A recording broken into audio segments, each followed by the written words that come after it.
In Oakwood Heights, a prestigious HOA-ruled neighborhood, Cynthia Williams was about to prove once again why she was the self-appointed enforcer of community standards. What started as a routine patrol spiraled when she spotted an unapproved set of garden sculptures at 437 Sycamore Drive, figures she deemed aggressive and threatening. Professor Samuel Jackson wasn't just another homeowner. For over 2 decades, he had analyzed film, culture, and racial representation, known for his sharp intellect and uncompromising stance on artistic expression. When Cynthia slapped him with an HOA violation for his statues, she had no idea she was picking a fight with a man who had spent his career deconstructing power, bias, and control. Samuel's measured but unyielding response would set off a chain reaction that exposed long-buried biases, rallied the community, and put Oakwood Heights under a national spotlight. What began as a petty power trip would become a battle over who gets to decide what belongs in a neighborhood, and whose stories are allowed to be told. Oakwood Heights would never forget the day Cynthia Williams found herself at the center of a cultural reckoning. Before we jump back in, tell us where you're tuning in from. And if this story touches you, make sure you're subscribed, because tomorrow I've saved something extra special for you. Cynthia Williams moved with practiced efficiency along Magnolia Lane, her kitten heels clicking against the immaculate sidewalk. Every Tuesday morning for the past 6 years, she had performed this ritual, clipboard in hand, HOA rulebook tucked under her arm, and a digital camera hanging from her wrist. The residents of Oakwood Heights didn't maintain their pristine reputation by accident. It required vigilance. It required standards. It required Cynthia. "Morning, Mrs. Abernathy," she called, nodding approvingly at the meticulously edged flower beds. "Those hydrangeas are coming in beautifully." The elderly woman beamed from her porch. "Thank you, dear. I followed that approved plant list you distributed last month. That's exactly why we have those guidelines," Cynthia replied with a satisfied smile, making a small note of compliance on her clipboard before continuing her patrol. The late April sunshine glinted off the copper mailboxes and professionally polished windows of the Tudor and colonial homes lining the street. Each lawn was cut to the HOA-mandated height of 2.5 inches. No trash bins were visible from the street. No unapproved holiday decorations lingered past their permitted display period. This was what $750,000 starter homes bought you. This was what Cynthia had sacrificed everything to be part of. She turned onto Sycamore Drive, where the large corner lot owned by Professor Samuel Jackson came into view. Cynthia's steps slowed as her gaze traveled across the front garden. She felt her jaw tighten. "Well, this is new," she muttered, advancing toward the property with narrowed eyes. Samuel's garden had always been well-maintained, if slightly more eclectic than most in Oakwood Heights. But over the spring break, something had clearly changed. Arranged throughout the garden beds were 5 sculptures of varying sizes. Cynthia circled the property line, her heartbeat quickening as she took in each piece. Near the front walkway stood a figure in what appeared to be some kind of robe or coat, posed with arms extended outward. On the east side of the lawn was a stern-looking figure in what looked like tactical gear. Most disturbing to Cynthia was the sculpture nearest the driveway, a figure standing with arms outstretched, holding what she immediately perceived as a weapon. "This is completely unacceptable," she whispered, raising her camera to document the violations. She snapped multiple photos from different angles, making sure to capture how visible the sculptures were from the street. Then she pulled out her phone and opened the Oakwood Heights Neighborhood Watch group chat. "Just discovered unauthorized sculptures at 437 Sycamore. Multiple aggressive figures, including one with what appears to be a weapon. Documenting now. Will issue citation today." Within seconds, her phone buzzed with responses. "Good catch, Cynthia." Elaine. "Those weren't approved by the architecture committee. Doug knew something was off when I drove by yesterday. Thank you for keeping standards high." Margaret. The messages bolstered Cynthia's resolve. After her divorce last year, the HOA had become more than just a community organization. It was her purpose, her validation. Each enforcement action was proof that she still mattered, that she still had control over something. The substantial drop in her household income had made maintaining her Oakwood Heights lifestyle precarious, but as long as property values stayed high, her investment was secure. Back in her home office, Cynthia pulled out the HOA covenant, conditions and restrictions document, flipping to Section 7, exterior decorative elements. She carefully transcribed the relevant violations onto the official notice form. Violation: unapproved exterior art installation, as per CC&R Section 7.3.2. All exterior decorative elements visible from common areas or neighboring properties must receive prior written approval from the Architecture Committee. Violation: inappropriate content, as per CC&R Section 7.3.4. Exterior decoration shall not depict imagery that could be reasonably perceived as aggressive, threatening, or inconsistent with community standards. She added photographs, circling the most concerning elements and annotating them with specific concerns. Exhibit A, figure appears to be holding weapon-like object pointed outward, safety concern.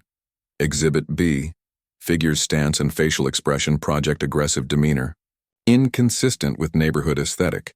Exhibit C, multiple unauthorized installations create cluttered, museum-like appearance inappropriate for residential property. Cynthia checked her watch. 2:15 p.m. Professor Jackson wouldn't be home from the university for hours. Perfect timing to leave the notice without an uncomfortable confrontation.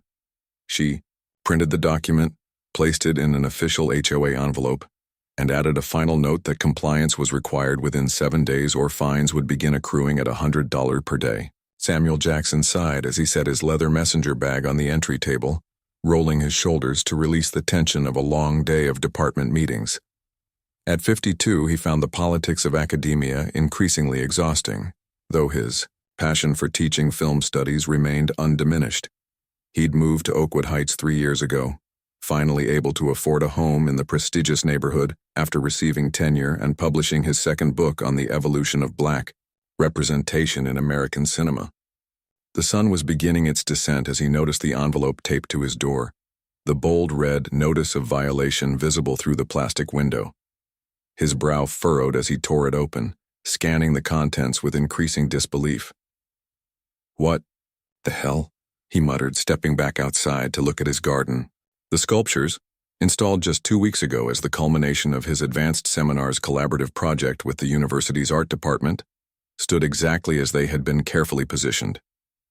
Each piece represented an iconic character from Samuel L. Jackson's filmography, created by his most talented students as part of their exploration of how Black actors had transformed American cinema. Samuel walked slowly around his garden, seeing the sculptures through Cynthia Williams' eyes for the first time. The Jules Winfield figure from Pulp Fiction, with its raised arm holding the Bible verse. The Ordell Robbie character from Jackie Brown, in his distinctive stance. The Nick Fury sculpture with its commanding presence and long coat. He pulled out his phone and dialed, pacing as he waited for an answer. "Professor Jackson?" Lucy Martinez's voice came through, bright with recognition.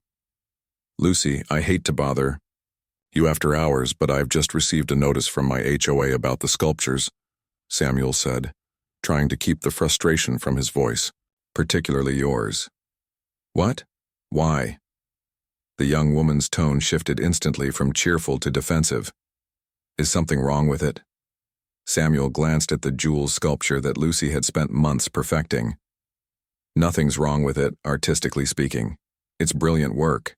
But apparently the HOA thinks it's," he referenced the form in his hand, "aggressive and threatening. They claim your sculpture is holding a weapon." A moment of silence followed before Lucy erupted. "A weapon? It's clearly a Bible. That's literally the point of the entire scene. The juxtaposition of scripture and violence. Did they even look at it?" Samuel ran a hand over his close-cropped gray hair. "I don't think they understand the context or the significance. To them, it's just different, uncomfortable." "So what are you going to do?" Lucy asked, her voice tight with emotion. "You're not going to take them down, are you? We worked so hard on those pieces." Samuel looked across his garden as the evening light cast long shadows from the sculptures. Each one represented not just scenes from cinema, but moments when barriers had been broken, stereotypes challenged, and history made. They were teaching, tools, conversation starters. He thought about how hard he'd worked to afford this home, to claim this space as his own. "No," he said finally, his voice firm with resolve. "I'm not taking them down. This isn't just about yard decorations. This is about who gets to decide what art is appropriate and what stories are worth telling." He paused, considering his next steps. "I think it's time the Oakwood Heights HOA and I had a serious conversation about the difference between community standards and cultural blindness." As the call ended, Samuel stood in his garden, the sculptures silhouetted against the darkening sky. Tomorrow he would prepare his case, gather his documentation on the artistic and educational merit of each piece. The HOA had given him 7 days to comply. Instead, they would get 7 days to reconsider what compliance truly meant. Samuel adjusted his tie in the rearview mirror before gathering the portfolio he'd spent most of last night assembling. The Oakwood Heights Community Center, a stately brick building with pristine white columns, housed not only the neighborhood's swimming pool and tennis courts, but also the HOA offices where he was due in exactly 7 minutes. He'd dressed deliberately for this meeting. Charcoal suit, burgundy tie, and the tortoiseshell glasses his students insisted made him look more professorial. Today, he needed every ounce of the authority his position at the university afforded him. "Just stay calm and stick to the facts," he reminded himself, checking that he had all his materials, photographs of each sculpture with detailed descriptions of their artistic and cultural significance, signed statements from the art department, chair and his department dean about the educational project, and a carefully researched document on property values and public art installations. The HOA office occupied a wood-paneled room at the back of the community center. As Samuel entered, he found not only Cynthia Williams waiting at the conference table but also Tanya Richardson, the HOA board president, a slender woman in her 60s with silver-streaked hair and a string of pearls that matched her conservative cream suit. "Professor Jackson," Tanya greeted him with a practiced smile. "Thank you for coming in. I understand you have some concerns about the violation notice Cynthia issued." "I do," Samuel replied, noting that several other residents had entered the room behind him, taking seats in the chairs arranged along the wall. He recognized a few faces. Elaine Winters, the elderly woman who often walked her Pomeranian past his house with visible disapproval. Doug Peterson, who had complained last summer about Samuel's African drum music during a small faculty gathering. And to his surprise, James Chen, the young tech entrepreneur who had recently moved in across the street. Cynthia straightened the papers in front of her. "As enforcement chair, I've asked a few concerned neighbors to join us since this issue affects community standards." Her tone was brisk, her blonde bob as immaculately controlled as her expression. Samuel glanced at the unexpected audience, recognizing the strategy. A simple appeal was being transformed into a public hearing. He nodded, unpacking his portfolio with deliberate calm. "I appreciate the opportunity to address this matter directly," he said, his deep voice measured and clear. "I believe there's been a significant misunderstanding about the nature and purpose of the sculptures in my garden."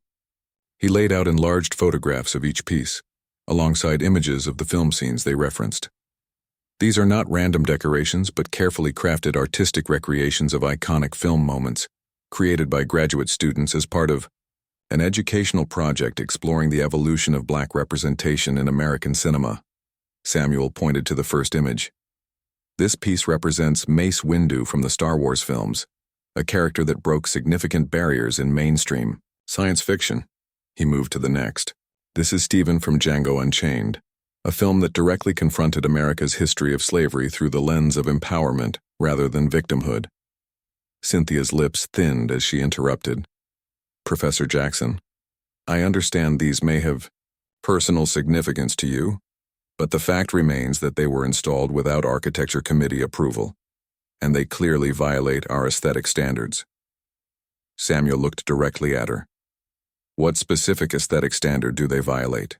Section 7.3.4 states that exterior decoration shall not depict imagery that could be reasonably perceived as aggressive or threatening, Cynthia recited, without consulting her notes.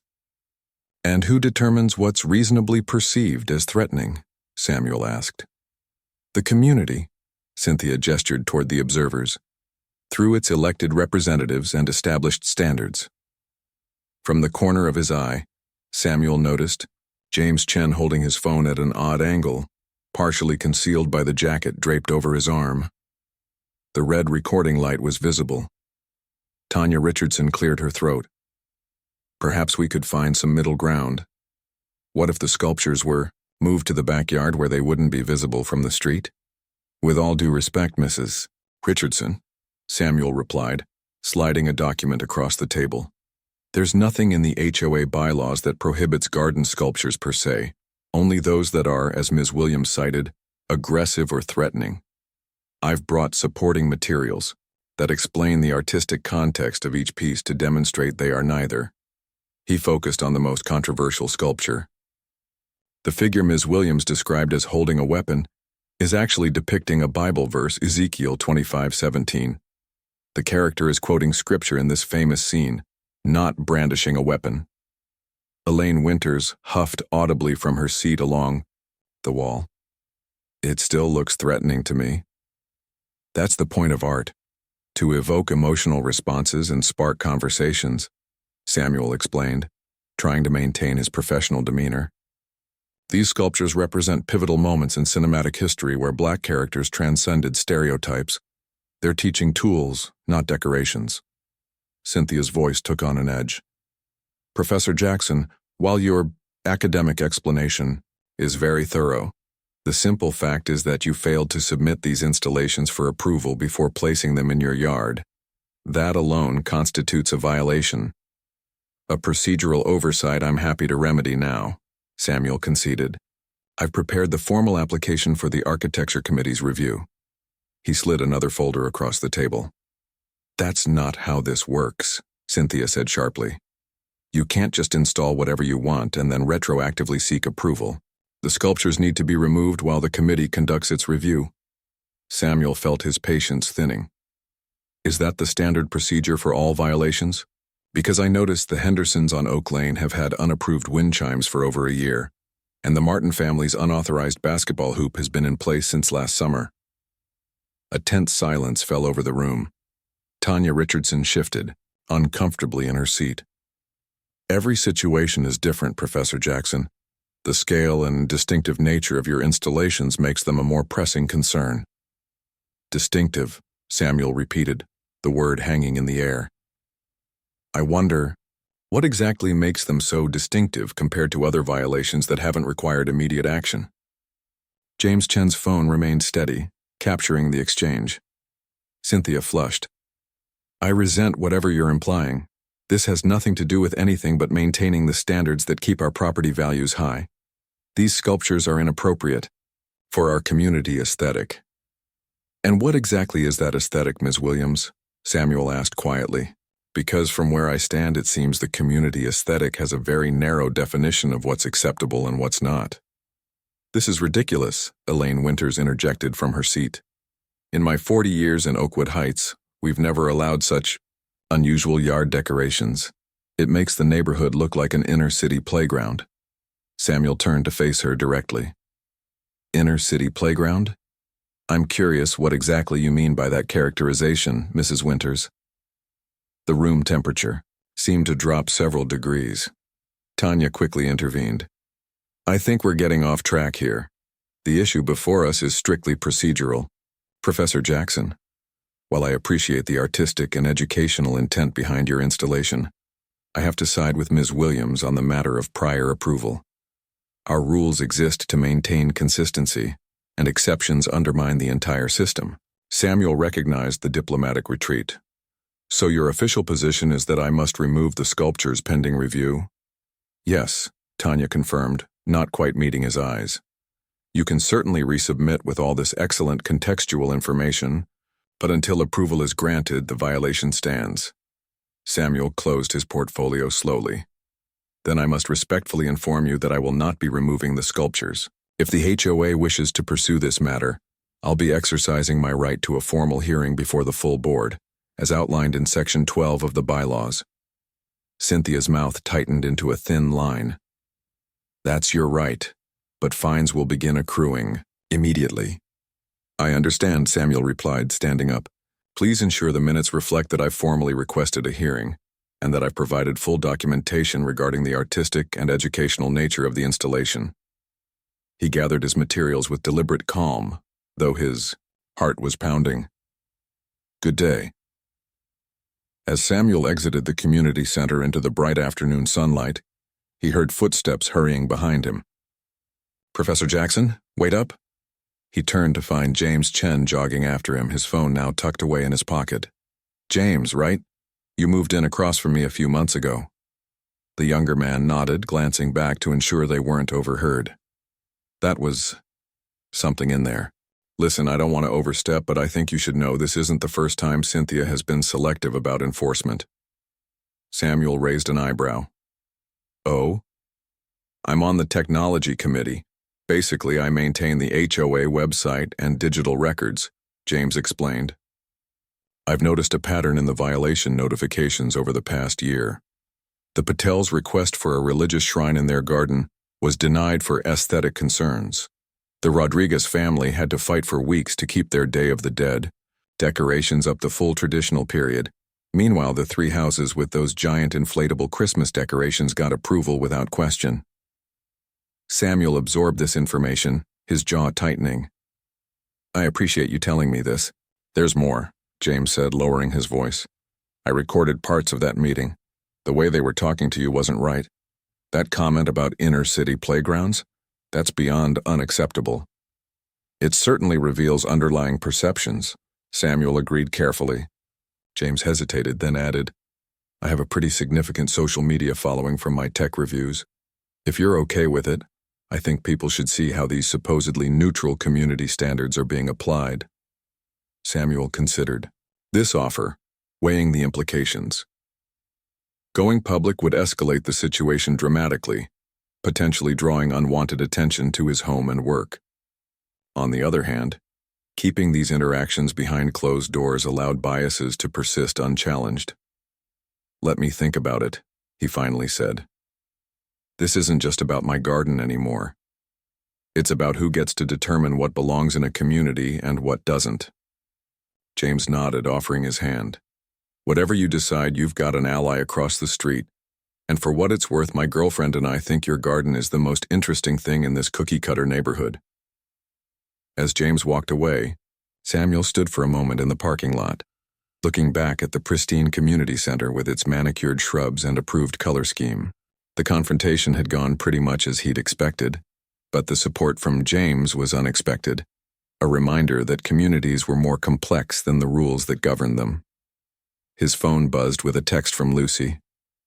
How did it go? Samuel typed back a brief response. They're insisting the sculptures be removed. I've requested a formal hearing. This isn't over. A moment later, Lucy replied, My whole class is behind you, Professor. Just say the word and we'll bring the art department. Samuel smiled slightly as he pocketed his phone and walked to his car. For years, he'd taught his students about the power of representation and the courage required to challenge established narratives. Now those lessons were stepping out of the classroom and into his front yard. The formal complaint process had been triggered. The HOA board would have to convene a hearing within 2 weeks. In the meantime, he had classes to teach, students to mentor, and research to complete, and apparently, fines to ignore. As he drove home, Samuel didn't notice Cynthia Williams watching his departure from the community center window, her knuckles white as she gripped the violation folder. Nor did he see James Chen sitting in his Tesla, carefully editing the video recording before his thumb hovered over the post button. The confrontation was over, but the battle for Oakwood Heights had only just begun. James Chen sat in his ergonomically perfect home office chair, cursor hovering over the post button. The edited video was only 3 minutes and 42 seconds long, but it captured everything. Cynthia's dismissive tone, Elaine's inner-city playground comment, and Samuel's dignified defense of art and representation. He had trimmed it carefully, ensuring context remained intact while highlighting the most revealing moments. "You sure about this?" his girlfriend Aisha asked, leaning against the doorframe. "Those HOA people can be vindictive." James turned to her, his expression resolute. "If we let this stuff happen behind closed doors, nothing ever changes." He clicked post, sending the video to his 175,000 followers across platforms with the caption, "When community standards become code for something else. Watch how my neighbor, a respected film professor, is treated by our HOA for having sculptures celebrating black cinema in his garden." Garden Cynthia. HO overreach. Oakwood Heights. "And now we wait," he said, closing his laptop. He had no idea the wait would be less than an hour. Darren Williams slouched deeper into the couch in his friend Kyle's basement, trying to focus on the video game on screen, rather than his mother's latest neighborhood crusade. At 17, Darren had mastered the art of tuning out Cynthia's constant complaints about property values and community standards. It was just background noise to his life, until Kyle suddenly paused the game. "Dude, isn't that your mom?" Kyle asked, holding up his phone. Darren squinted at the screen, then felt his stomach drop. There was his mother in full enforcement mode, dismissing a black professor's explanation about art, while an elderly neighbor made comments about inner-city playgrounds. "Where did you get this?" Darren asked, his voice barely above a whisper. "It's everywhere. That tech reviewer guy who lives in your neighborhood posted it. Garden Cynthia is trending locally." Kyle scrolled through the comments. "People are not happy with your mom, man." Darren grabbed the phone, reading comment after comment condemning his mother's behavior. Another example of coded racism in nice neighborhoods. This is why HOAs need to be abolished. That professor has the patience of a saint, inner-city playground. Seriously? Just say what you really mean. Lady Darren's face burned with shame. He had walked past Professor Jackson's house countless times and thought the sculptures were actually cool. They reminded him of movies he'd secretly watched against his mother's wishes. He'd even considered signing up for the professor's introductory film class at the local university next year. "I gotta go," Darren mumbled, gathering his backpack. "Dude, I didn't mean to." "It's fine, I just need to get home." As he walked the 6 blocks back to Oakwood Heights, Darren's phone buzzed continuously with texts from friends who had seen the video.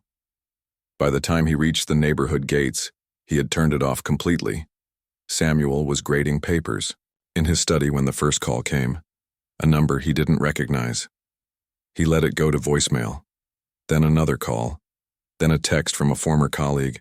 "Are you okay? Just saw the video of your HOA meeting." Unbelievable. "What video?" Samuel muttered, opening his laptop.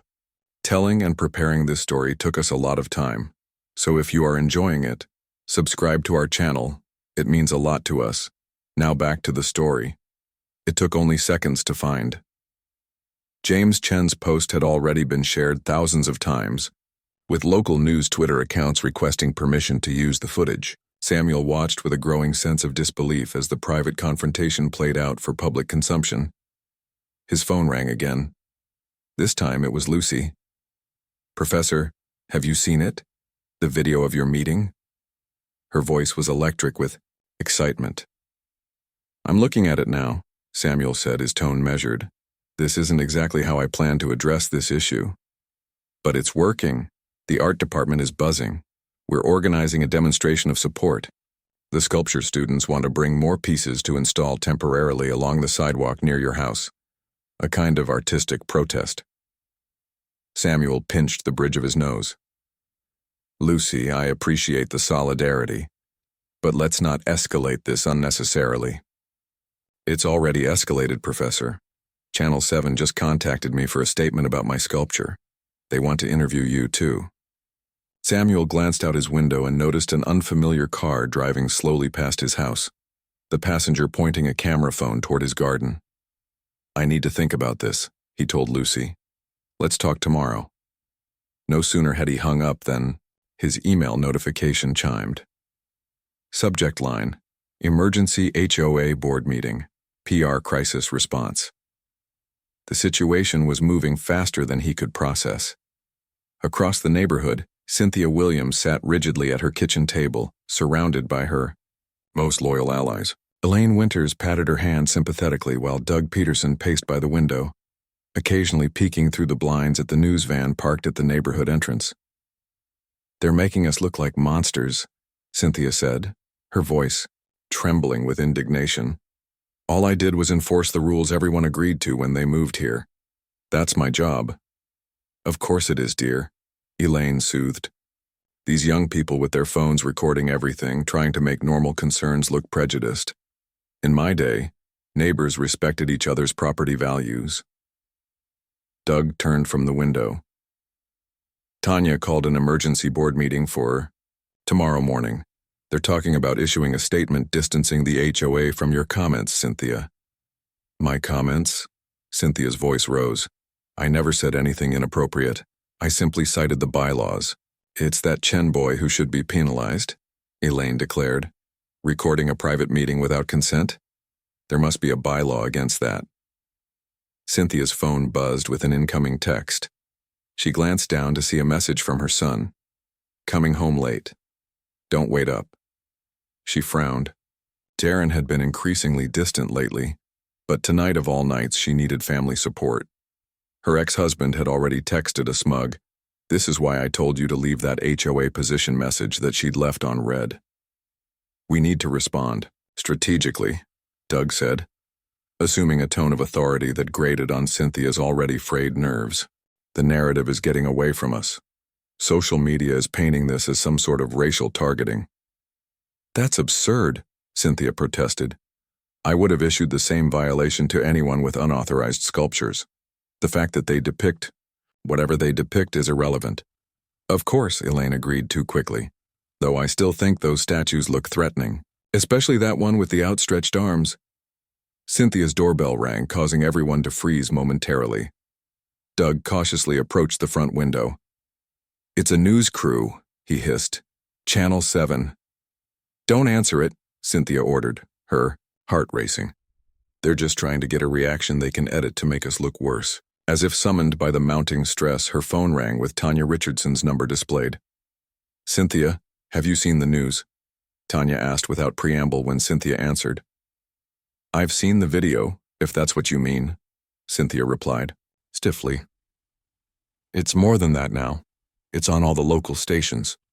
Garden statues spark controversy, art appreciation or racial bias in exclusive neighborhood. They're interviewing art professors about the cultural significance of Jackson's sculptures." Cynthia felt her chest tighten. "This is ridiculous. We're being unfairly portrayed." "Maybe," Tanya said, her tone non-committal. "But perception matters, and right now the perception is damaging property values more than any garden statue ever could." These words, hitting Cynthia's greatest fear, landed like a physical blow. "What are you suggesting?" she asked coldly. "I think we need to reconsider our position, maybe find a compromise that acknowledges both community standards and artistic expression." "You want me to back down?" Cynthia translated. "To admit I was wrong when I was simply doing my job. I want to resolve this before Oakwood Heights becomes synonymous with intolerance," Tanya replied firmly. "The emergency meeting is at 9 a.m. tomorrow. I expect you to be there, Cynthia." The call ended, leaving Cynthia staring at her phone in disbelief. "What did she say?" Elaine demanded.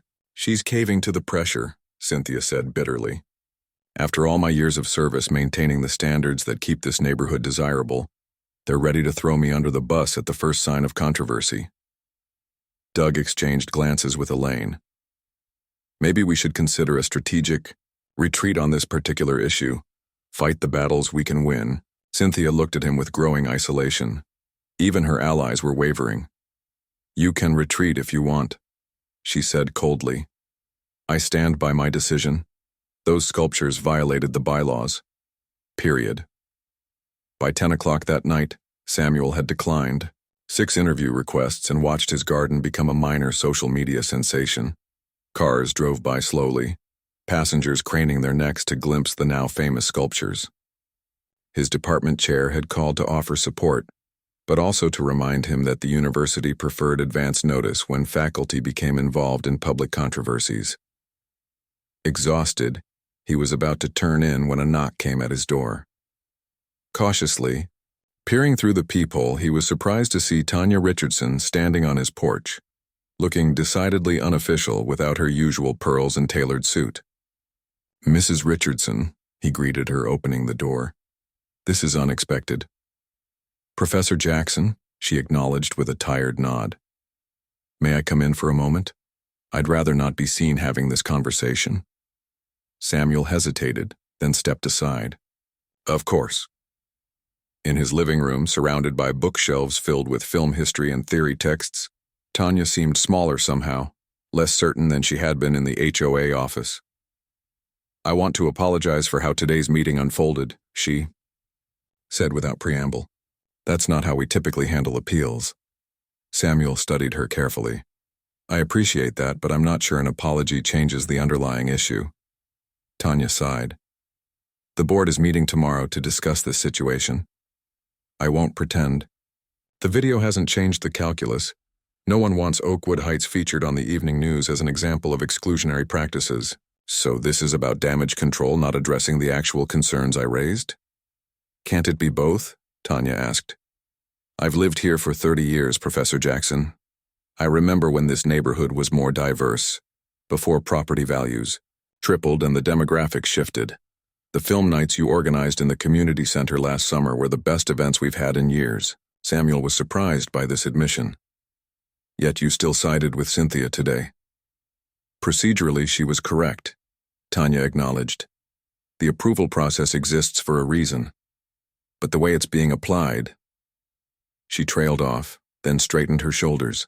"I'm trying to find a path forward that respects both the rules and the clear artistic value of your installation." Samuel considered her words carefully. "I'm open to reasonable compromise, Mrs. Richardson. What I'm not open to is removing pieces of art because they make some residents uncomfortable with their cultural context." Tanya nodded slowly. "I understand, and for what it's worth, so do I." She stood to leave. "The hearing will proceed as scheduled, but I hope we can resolve this without further escalation." After she left, Samuel checked his phone one last time before bed. Among the dozens of notifications was a private message from James Chen. "Sorry if the video caused you unwanted attention.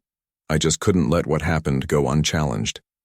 Samuel replied simply, "The truth speaks for itself. I appreciate the allyship." The next morning dawned with news vans from 3 local stations positioned outside the Oakwood Heights gates. The neighborhood security guard looked overwhelmed as he repeatedly explained that media was not permitted inside without resident approval.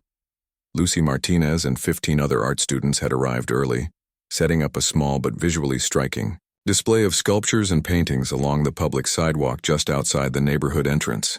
Their signs read, "Art is not a violation and context matters."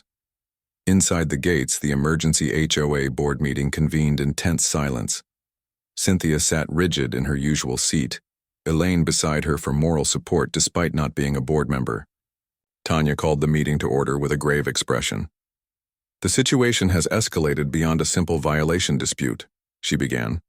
"We've received calls from the mayor's office, the local NACP chapter, and the university's public relations department.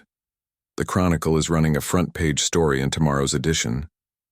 All because we enforced our own bylaws," Cynthia interjected, bitterly. "No," Tanya corrected her firmly. "All because a video capturing dismissive treatment of legitimate cultural expression went viral. The perception, Cynthia, whether you agree with it or not, is that the HOA is applying rules selectively, based on cultural comfort levels. That's absurd," Cynthia protested, but her voice lacked conviction. "Is it?" asked Roberto Vasquez, another board member. "My wife's request to hang a traditional Mexican pottery display on our front porch was denied last year. The Wilsons' Kitschy Garden Gnome collection was approved without question." The room fell uncomfortably silent. "We need to issue a statement immediately," Tanya continued, "acknowledging that while procedures matter, so does cultural context and artistic expression. I propose we suspend the violation against Professor Jackson pending a review of our aesthetic guidelines by a more diverse committee." "You're caving to social media pressure?" Cynthia accused. I'm responding to a legitimate community crisis, Tanya corrected. And speaking of community, I should inform everyone that Professor Jackson has received letters of support from 37 Oakwood Heights residents who appreciate his garden installation. This revelation clearly shocked Cynthia. Who? That's not relevant to our discussion, Tanya replied. What's relevant is that this issue has revealed significant divisions within Oakwood Heights that need addressing beyond this particular violation. The discussion continued for another hour, growing increasingly heated as positions solidified. In the end, the board voted 4-1 to suspend the violation pending review, with only Cynthia dissenting. As the meeting adjourned, Cynthia gathered her papers with trembling hands. This sets a dangerous precedent, she warned. Once we start making exceptions, where do we draw the line? Perhaps, Tanya suggested gently, the line has been drawn too narrowly for too long. Darren Williams watched the news coverage from the safety of his bedroom, door firmly locked against his mother's potential intrusion.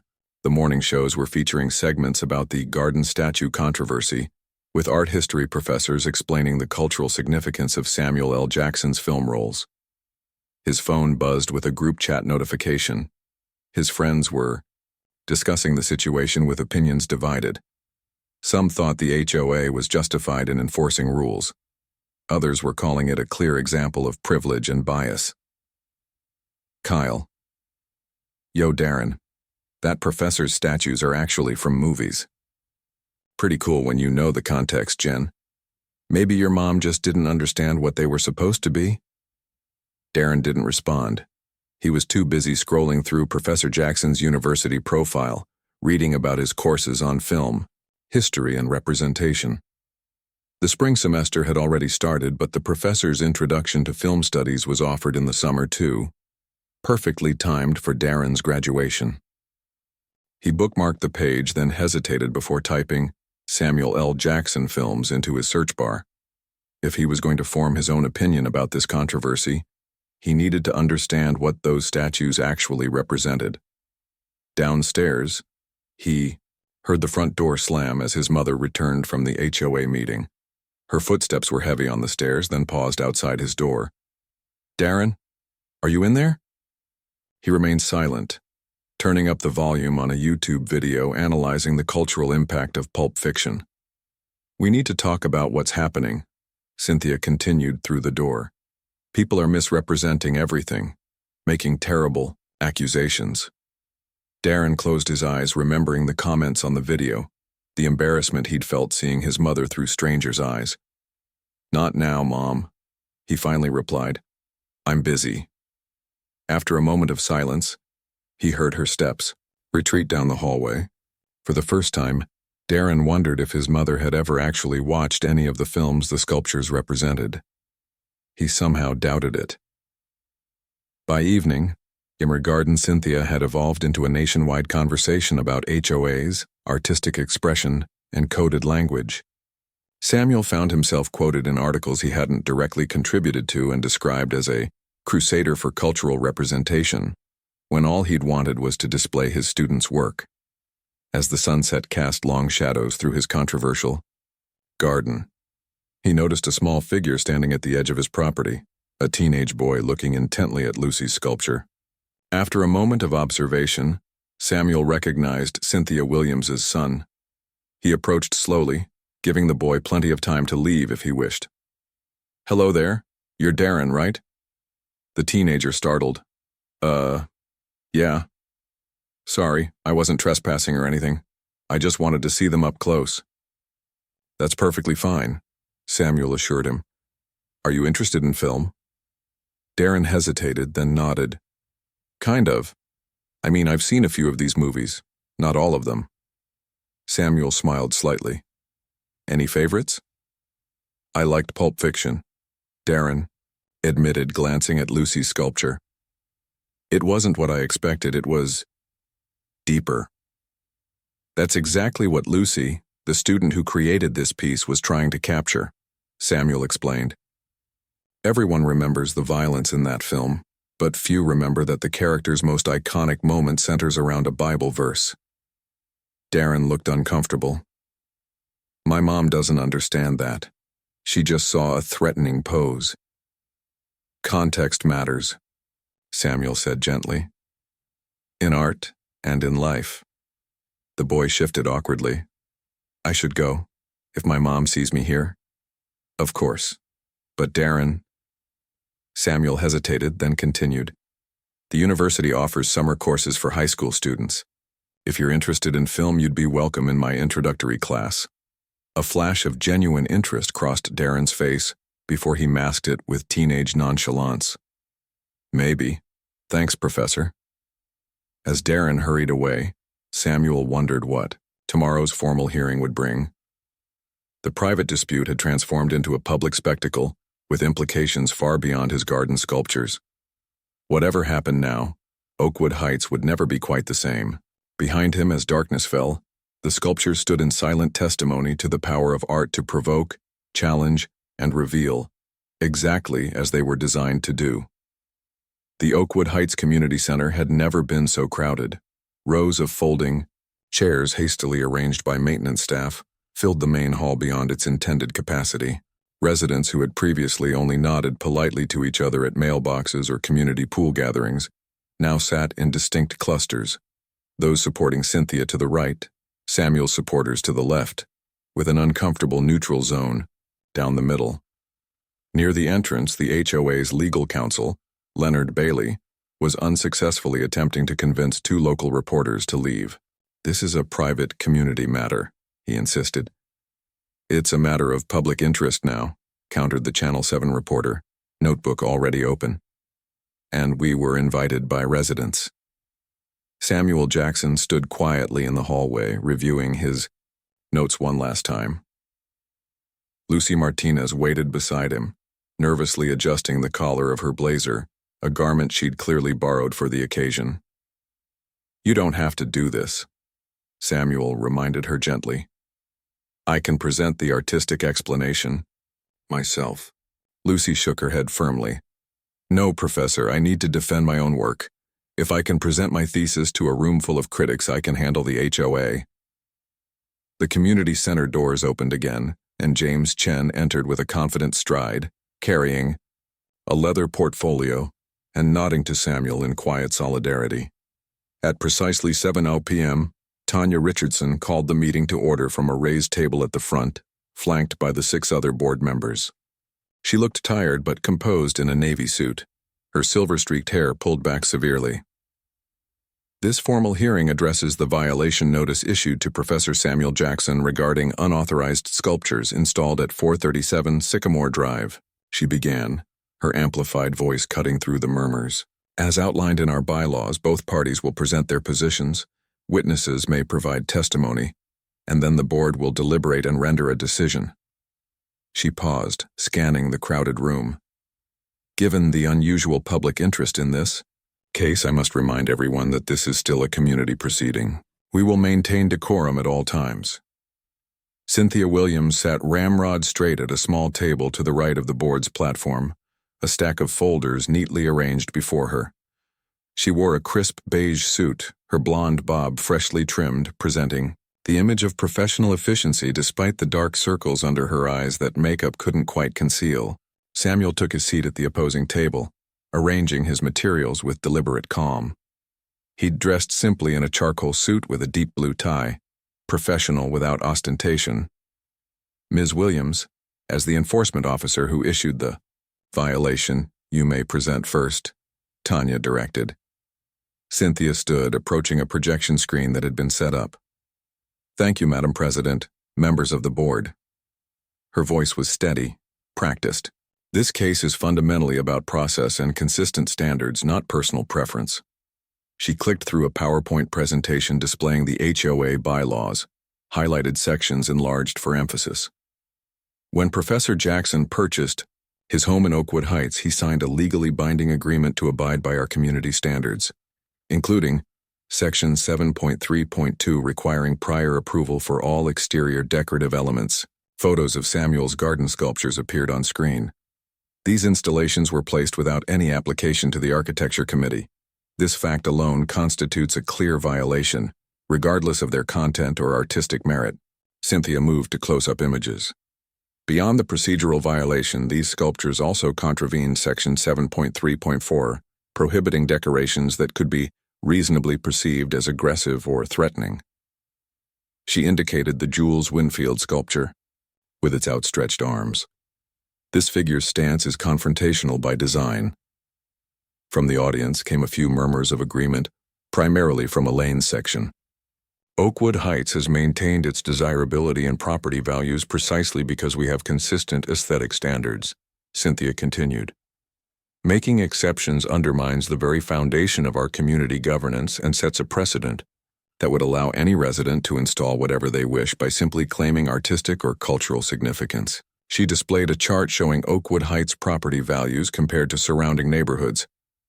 Our homes represent our largest investments. The board has a fiduciary responsibility to protect those investments by maintaining the standards that make our community desirable. As Cynthia returned to her seat, Elaine Winters nodded vigorously, while several other older residents murmured approval. "Thank you, Ms. Williams," Tanya acknowledged. "Professor Jackson, you may now present your response." Samuel approached the front with measured steps, taking a moment to survey the room before speaking. "Thank you for this opportunity," he began, his deep voice carrying naturally without the microphone. "I'd like to start by acknowledging that procedures and standards do matter in any community.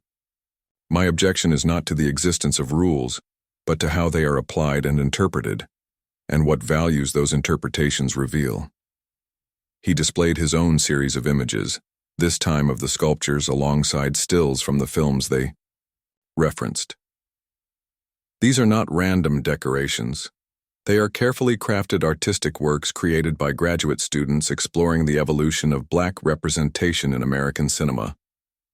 Samuel moved through each sculpture methodically, explaining its cinematic context and cultural significance.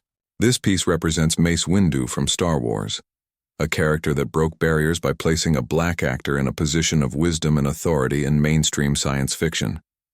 This one depicts Stephen from Django Unchained, addressing America's history of slavery through a lens of empowerment.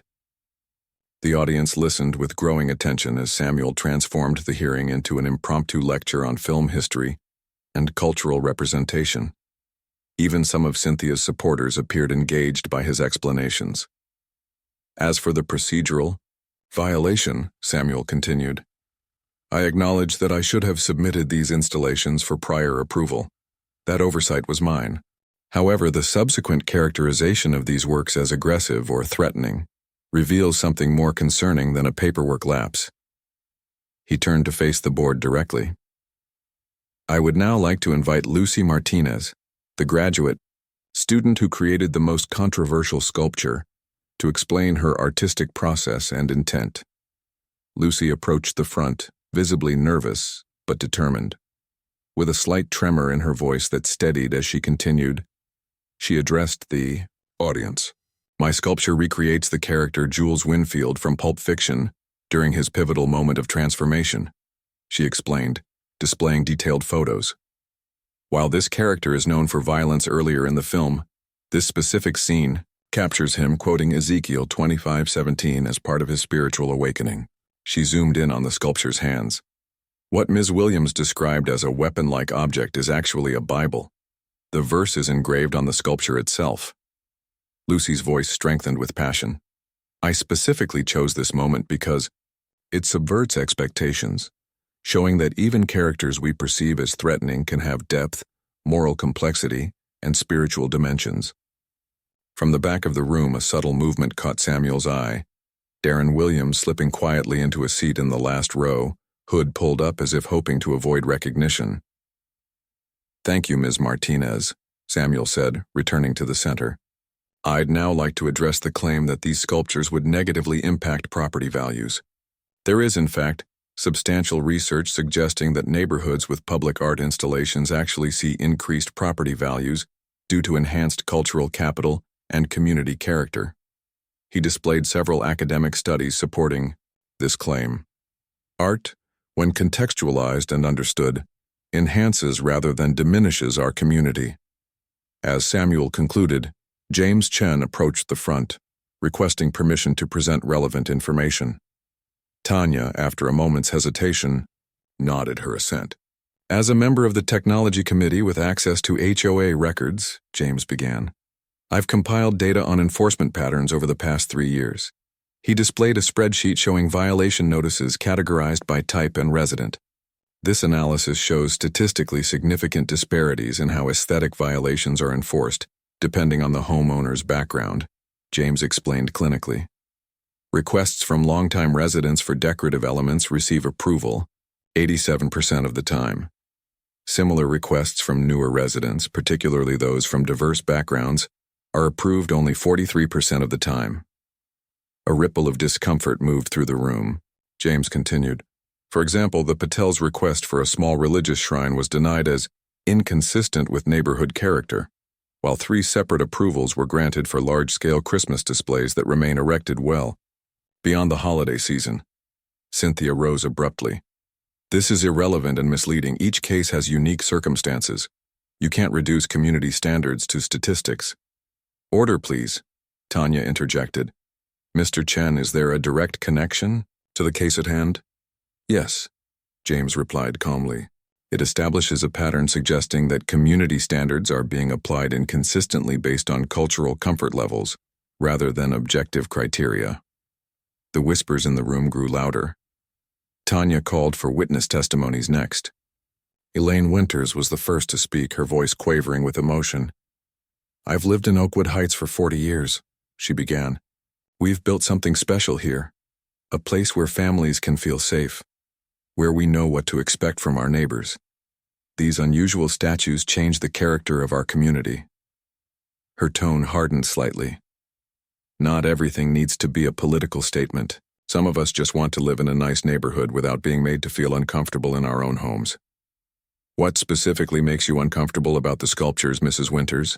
Tanya asked, her question hanging in the air with unexpected weight. Elaine faltered. Well, they're imposing, unusual, not the sort of thing one expects in a family neighborhood. Are you familiar with the films they reference? Tanya pressed. I certainly am not, Elaine replied with a touch of indignation. And I shouldn't need to watch violent movies to understand what belongs in a front yard. Several other residents spoke in support of Cynthia, each emphasizing neighborhood character and property values, while carefully avoiding direct references to the sculpture's cultural context. Then Roberto Vasquez approached the microphone. My family moved here 5 years ago. When we requested permission to install a fountain with traditional Mexican tile work, we were told it would disrupt the visual harmony of the street. Yet the Hendersons have 3 cement deer and a wishing well that were approved without question. More residents began sharing similar experiences, subtle double standards in enforcement that had gone unchallenged until now. With each testimony, the atmosphere in the room shifted perceptibly. An older black resident who'd rarely attended HOA meetings spoke quietly but forcefully. I've lived here for 22 years. I've always kept my garden simple because I understood the unwritten rules about what would and wouldn't be approved. Professor Jackson's case just makes visible what some of us have always known. Cynthia requested an opportunity for rebuttal, visibly agitated by the turn the hearing had taken. This proceeding has strayed far from the specific violation, she insisted. We're not here to litigate every enforcement decision ever made. The fact remains that Professor Jackson installed unauthorized decorations that many residents find disruptive to our community aesthetic. Her voice rose slightly. We have standards for a reason. Without them, what's to stop anyone from turning their yard into whatever they want? Today it's movie sculptures. Tomorrow it could be political statements or religious displays or anything at all. Would all types of artistic expression concern you equally? Tanya asked, her tone neutral, but her gaze direct. Cynthia hesitated, sensing the trap. Of course. It's about maintaining a consistent neighborhood appearance, not the specific content. Yet you described these particular sculptures as threatening in your violation notice, Tanya noted. Would you have used the same language for classical Greek statuary or garden gnomes? A tense silence followed as Cynthia struggled to formulate a response. Different aesthetic violations require different descriptive language, she finally said. I was simply being specific about why these particular installations violated our standards. From his seat in the back, Darren watched his mother's growing discomfort with a complicated mixture of emotions. He'd never seen her like this. Defensive, cornered, unable to rely on the rule book that had always been her shield. Part of him wanted to support her, to stop the public dismantling of her certainty. Another part recognized the legitimacy of the questions being raised. Before we move to deliberation, Tanya announced, does anyone else wish to speak? To everyone's surprise, Darren slowly stood, pulling back his hood. A collective murmur rippled through the room as Cynthia's head whipped around, her eyes widening at the sight of her son. I'd like to say something, Darren said, his voice cracking slightly. Tanya nodded encouragingly. Please approach the microphone, young man. Darren moved forward hesitantly, feeling every eye in the room on him. His mother's expression was a mixture of confusion and betrayal. My name is Darren Williams. Cynthia is my mom. He paused, gathering courage. I've lived in Oakwood Heights my whole life, and I've always been proud of how nice our neighborhood is. My mom worked really hard so we could stay here after my parents split up. He glanced at his mother, then back to the audience. But the thing is, I've walked past Professor Jackson's house a bunch of times, and I never felt threatened by those sculptures. I thought they were interesting. Different, yeah, but not scary. Darren's voice grew steadier. After all this started, I actually watched some of the movies they're from. They're important films that say a lot about our society and history. The sculpture my mom thought had a weapon is actually holding a Bible verse. It's about judgment and redemption. Darren, Cynthia interjected, her voice strained. You don't need to. I'm just saying what I think, Mom. He continued gently. Maybe if we took the time to understand things that seem different instead of just saying they don't belong, we'd all be better off. He returned to his seat amid stunned silence, avoiding his mother's gaze. After a moment, Tanya thanked everyone for their testimony and announced that the board would deliberate. Given the complexity of this case and the broader issues it has raised, we will not be rendering an immediate decision. The board will retire to discuss the matter privately. As the board members filed out to the conference room, the audience broke into murmured conversations. Cynthia sat rigidly at her table, staring straight ahead, while Samuel gathered his materials thoughtfully. In the conference room, the HOA board members looked at each other with varying degrees of discomfort and uncertainty. This has become much bigger than a garden statue dispute, Roberto Vasquez observed. The enforcement patterns Mr. Chen presented are concerning, another member added. If accurate, they suggest a systemic problem we need to address. Tanya nodded gravely. Before we make a decision on Professor Jackson's specific case, I think we need to acknowledge that this hearing has revealed inconsistencies in how our standards are applied, inconsistencies that may reflect unconscious biases. But we can't just throw out the rules because some people feel they've been unfairly applied, argued Douglas Peterson, the most conservative board member. There has to be some standard. No one is suggesting abandoning standards, Tanya replied, but perhaps our standards themselves need reconsideration, and in the meantime, we need to decide about these particular sculptures. After 45 minutes of intense discussion, the board returned to the main hall, where most residents had remained waiting. The room fell silent as Tanya took her position at the center of the table. The board has reached a preliminary determination, she announced. However, we believe this case has revealed the need for a more comprehensive review of our aesthetic guidelines and enforcement procedures. She continued, measured and formal. Regarding the specific violation issued to Professor Jackson, the board acknowledges the procedural lapse in not seeking prior approval. However, we find that the characterization of the sculptures as aggressive or threatening was subjective and not supported by a thorough understanding of their artistic context. Cynthia's face flushed with anger and humiliation. Rather than issue an immediate final ruling, Tanya explained, the board will suspend all fines and enforcement actions regarding Professor Jackson's sculptures for a period of 30 days. during which time a special committee will be formed to review and revise our aesthetic guidelines, with input from a diverse cross-section of community members. Murmurs rippled through the audience, neither side receiving complete vindication or defeat. Furthermore, Tanya added, the board will conduct a comprehensive audit of enforcement patterns over the past 5 years to ensure our standards have been applied equitably to all residents. As the meeting adjourned, residents filtered out in small groups, conversations animated. Samuel found himself surrounded by supporters offering congratulations on what they perceived as a victory, though he understood it was something more nuanced. The beginning of a necessary community reckoning, rather than a simple win. Across the room, Cynthia gathered her materials with trembling hands, avoiding eye contact with anyone. Elaine Winters hovered nearby, offering whispered consolation that seemed to provide little comfort. Darren stood awkwardly at the edge of the crowd caught between worlds. When he finally approached his mother, her expression was unreadable. "Why would you undermine me like that?" she asked, her voice barely audible. "I wasn't trying to undermine you, Mom," Darren replied. "I was just saying what I really think. Isn't that what you always taught me to do?" Before she could respond, Lucy Martinez approached Samuel, her expression thoughtful. "Professor, I've been thinking, what if I made some small modifications to my sculpture?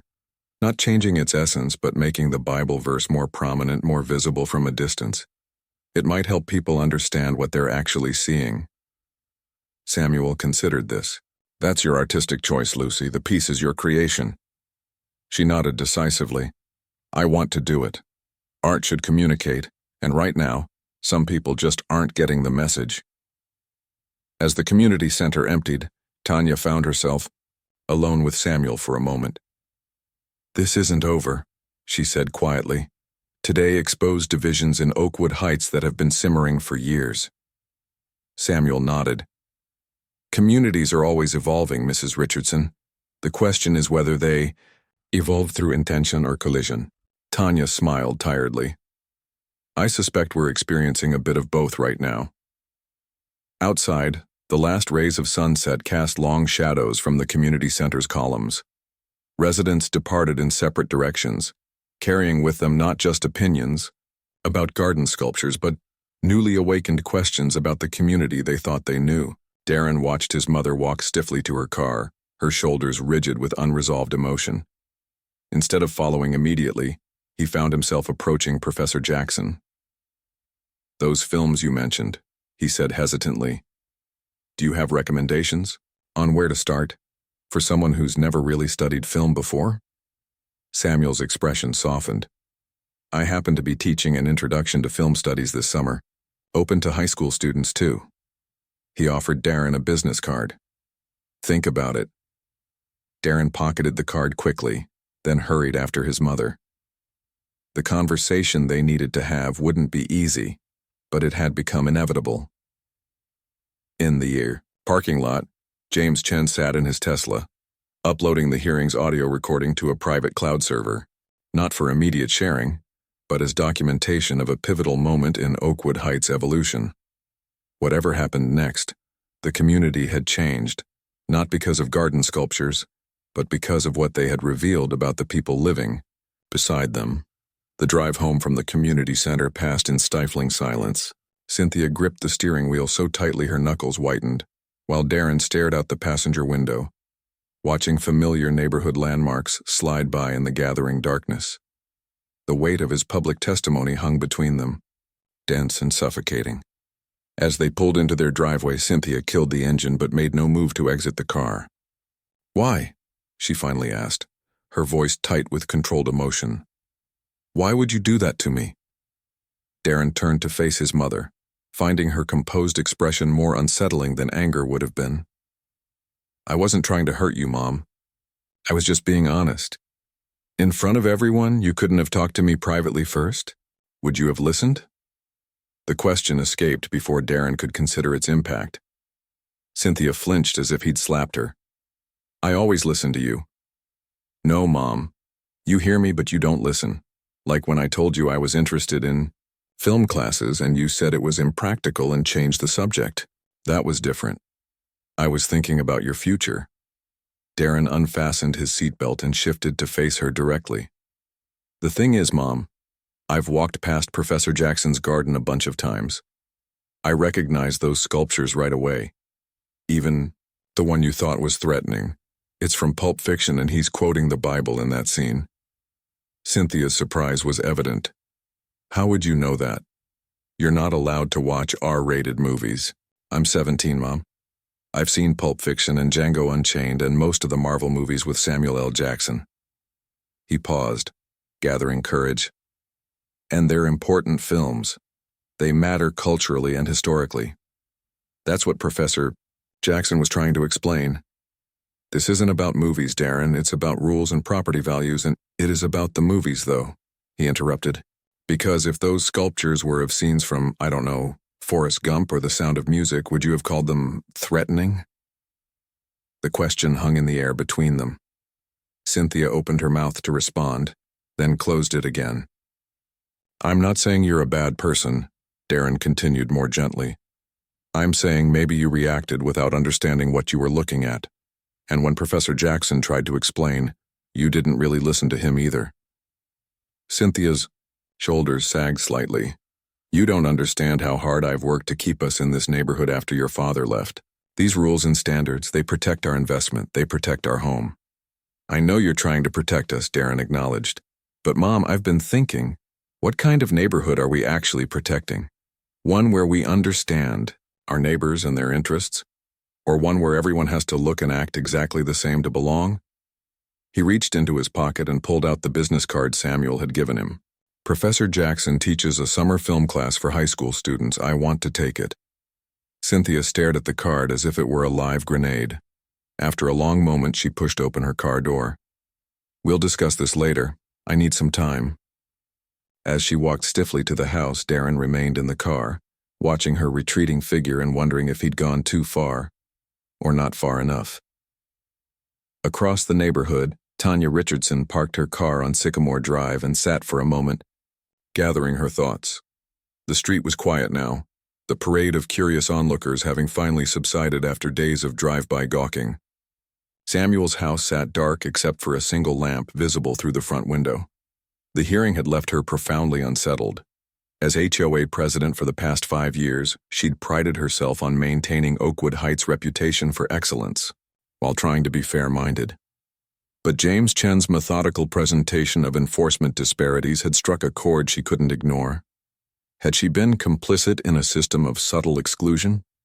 The question had driven her here, after hours, to see for herself what these controversial sculptures truly represented. Stepping out of her car, Tanya approached Samuel's garden cautiously, feeling oddly like a trespasser despite the sculptures being visible from the public sidewalk.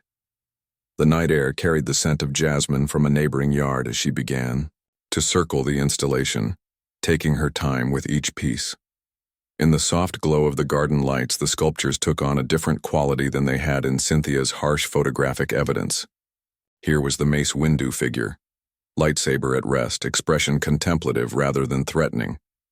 The Nick Fury sculpture captured not aggression, but watchful protection. Each piece seemed to tell a story that went far beyond the brief moments they depicted.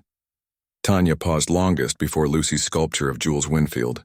In the evening light, with shadows playing across its features, she could see now what she had missed before. The profound moral transformation captured in the figure's expression, the tension between violence and redemption. They're more impressive at night, aren't they? The voice startled her. Samuel stood at the edge of his driveway, a book in his hand as if he'd been reading on his porch before noticing her. Professor Jackson, Tanya acknowledged, embarrassed at being caught. I'm sorry, I should have called first. This is inappropriate. Not at all, he assured her, approaching slowly. I'm glad you came to see them properly. Tanya gestured to the Jules sculpture. It's remarkable work. I didn't fully appreciate the complexity it captures. Samuel nodded. Lucy has extraordinary talent. She sees beyond the surface, finds the pivotal moments when characters reveal their true humanity. I keep thinking about what she said at the hearing, about this scene representing spiritual awakening. Tanya moved closer to examine the details. I've never seen the film. I always assumed it was just violent. Many great films contain violence, Samuel observed. The question is whether they use it merely for spectacle or to reveal something deeper about human nature. Tanya was quiet for a moment, then admitted, "The enforcement data Mr. Chen presented tonight. I've requested the full records for review. If there are patterns of bias in how our standards have been applied, I need to address that." "That takes courage," Samuel acknowledged. "Not as much courage as your student showed, defending her work in front of a hostile audience." Tanya's expression grew thoughtful. "Or your neighbor's son standing up to his mother." Samuel smiled slightly. "Darren's an interesting young man. There's more depth there than perhaps his mother realizes." Tanya looked once more at the sculptures, then back to Samuel. "These past few days have made me realize how little I know about many of my neighbors, what matters to them, what they create, what they believe. That's a failure on my part." "It's never too late to start looking more deeply," Samuel suggested. "That's what art invites us to do." As Tanya prepared to leave, she paused. "The special committee to revise our aesthetic guidelines, would you consider serving on it? We need perspectives like yours." Samuel considered this for a moment. "I would on one condition, that it includes voices from different generations and backgrounds. Real diversity of thought, not just token representation." "I think we can manage that," Tanya agreed, extending her hand. As they shook on it, "And you," understanding passed between them, an acknowledgement that whatever happened next would require both honesty and grace. In her home office, surrounded by HOA manuals and property records, Cynthia sat with a glass of Pinot Grigio, scanning neighborhood, social media for supporters. The Oakwood Heights community forum had become increasingly hostile territory, with most recent posts either explicitly supporting Samuel or carefully neutral. Her usual allies had gone conspicuously quiet. A knock at the front door roused her from her digital search for validation. Through the peephole, she recognized Elaine Winter's silver perm and floral blouse. "I brought reinforcements," Elaine announced when Cynthia opened the door, holding up a bottle of Chardonnay. "You looked like you could use a friend after that ambush they called a hearing." Gratitude washed over Cynthia as she ushered the older woman inside. Elaine had been her most steadfast ally throughout this ordeal, the only one who seemed to truly understand what was at stake. "It was a complete farce," Cynthia declared once they were settled in her living room. Fresh glasses poured. "Tanya might as well have been on Jackson's side from the start." "She's weak," Elaine pronounced with the authority of her 40 years in Oakwood Heights, always trying to please everyone instead of standing firm on principles. Cynthia nodded vigorously. "And that Chen boy with his misleading statistics, making it sound like we're some kind of bigots for wanting to maintain standards." "Ridiculous," Elaine agreed. "There's nothing wrong with wanting your neighborhood to look a certain way. That's why we pay premium prices to live here, isn't it? To be surrounded by people who share our values." The wine loosened Cynthia's carefully maintained composure. "Exactly, and it's not like I'm against art or culture. I just don't want to look out my window and see some angry-looking statue from a violent movie." "Of course not." Elaine patted her hand sympathetically. "And it's not just about the sculptures themselves. It's about what comes next, if we allow this kind of thing. First it's movie statues, then who knows? Before you know it, the whole character of the neighborhood changes." Cynthia leaned forward conspiratorially. "Between us, I'm worried about property values. The market's volatile enough without unusual elements making potential buyers uncomfortable." Elaine's expression hardened slightly. "We've worked too hard to maintain Oakwood Heights' reputation, to let it be changed by people who don't understand what makes a neighborhood desirable. People who moved here should adapt to our standards, not the other way around," Cynthia agreed, pouring herself more wine. "Precisely," Elaine nodded emphatically. "These people move in and immediately want to change everything to suit their tastes. If they wanted a different kind of neighborhood, they should have bought somewhere else." The phrase "these people" hung in the air, its meaning unspoken but mutually understood. "Darren doesn't understand," Cynthia confided, the wine and sympathetic, ear breaking down her usual reserve. He actually wants to take a class with Professor Jackson after everything that's happened. Young people today, Elaine sighed, so easily influenced by anyone who seems interesting or different. They don't understand the importance of maintaining traditions. Cynthia stared into her wine glass. I don't know what to do. The board is clearly caving to public pressure. Darren's turning against me. Even my ex-husband called to say he saw me on the news and thought I was being unreasonable. Stand firm, Elaine urged, her voice hardening. We need people like you protecting what we've built here. Don't let them make you doubt yourself. Cynthia nodded, drawing strength from Elaine's certainty even as a small voice in the back of her mind wondered if they were really talking about garden sculptures anymore, or something much deeper and more uncomfortable. James Chen scrolled through the private Oakwood Heights homeowners group on Facebook with growing discomfort. Unlike the public community forum, this group was restricted to verified homeowners and had become a safe space for those who felt they couldn't speak freely in more visible venues. You seeing this? Aisha asked, peering over his shoulder at his laptop screen. It's getting ugly in there. James nodded grimly. What had started as a discussion about the hearing had devolved into increasingly explicit comments about maintaining, neighborhood demographics, and cultural compatibility. A few residents, emboldened by anonymity and a sympathetic audience, had dropped the coded language altogether for straightforward bigotry. Henderson, Oakwood, 75. Let's be honest, we all know what happens to neighborhoods when they start catering to diverse perspectives.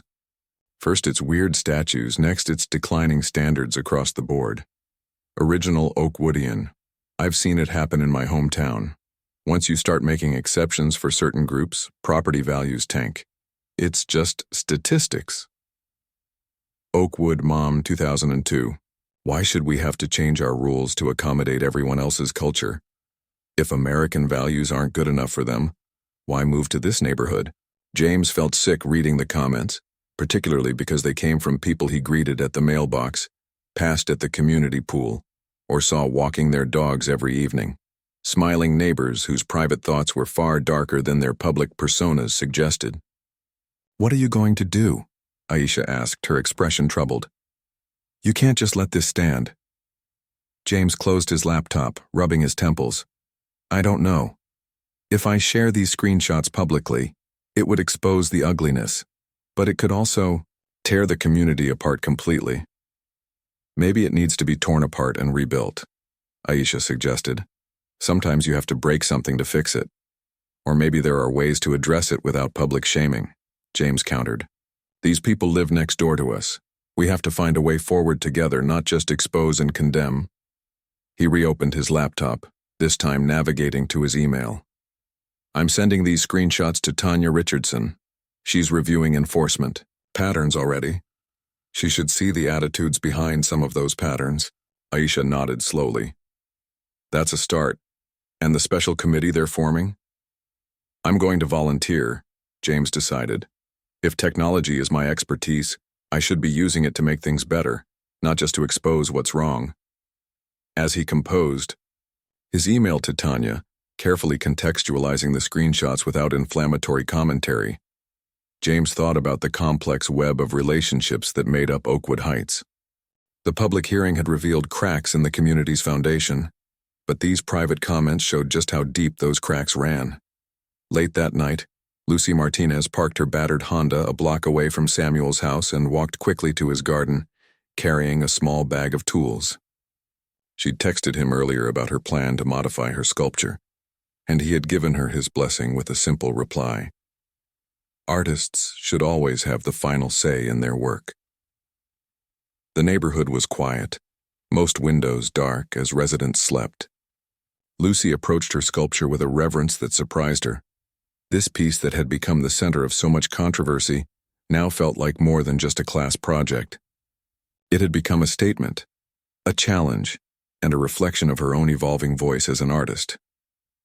Working by the light of a small headlamp, Lucy carefully enhanced the sculpture's Bible, making the engraved verse more prominent and adding a subtle, glow effect using luminescent paint that would be visible in low light. The modifications were small but significant, clarifying without compromising the artistic integrity of the piece. As she worked, Lucy reflected on the past few days. She had created this sculpture as an exploration of moral complexity and redemption in film, never imagining it would become the focal point of a community controversy about race, art, and belonging. The experience had changed her, pushing her to defend her work and its meaning in a way that her sheltered art school critiques never had. Making improvements? The voice nearly caused Lucy to drop her tools. She spun around to find Darren Williams standing a few feet away, hands shoved in his pockets.